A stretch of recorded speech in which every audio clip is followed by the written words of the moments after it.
Fövqəladə Hallar Naziri Kəmaləddin Heydərovun oğlu Talib Heydərova yalan vəd verərək onun 1 milyondan çox pulunu ələ keçirməkdə təqsirləndirilən İntiqam Səfərəliyevin məhkəmə baxışı keçirilir. Oxur Azın məlumatına görə, Bakı Ağır Cinayətlər Məhkəməsində hakim Kamil Əliyevin sədrliyi ilə keçirilən iclasda prokuror təqsirləndirilənə ittiham aktı elan edib. Hakim Səfərəliyevin ittiham olunduğu maddələrin sübuta yetiriləcəyi təqdirdə onun 14 ilədək azadlıqdan məhrum edilə biləcəyini xatırladı.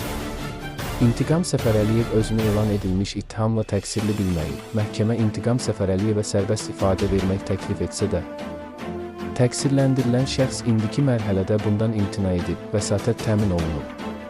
Növbəti proses mayın 15-də davam edəcək. Qeyd edək ki, Azfinans İnvestisiya şirkətinin direktoru, məşhur maliyyəçi İntiqam Səfərəliyev xüsusilə külli miqdarda dələduzluqda ittiham olunur. Onu da qeyd edək ki, Səfərəliyev Heydərova yalan vəd verərək onun 1 milyon manatdan çox pulunu ələ keçirməkdə təqsirləndirilir. Heydərovun şikayəti əsasında Səfərəliyev barəsində həbs qətimkan tədbiri seçilir.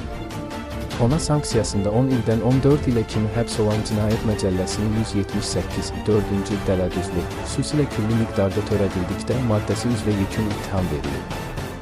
Onu da qeyd edək ki, İntiqam Səfərəliyev 2019-cu ildən Azfinans İnvestisiya şirkətinin direktoru işləyib.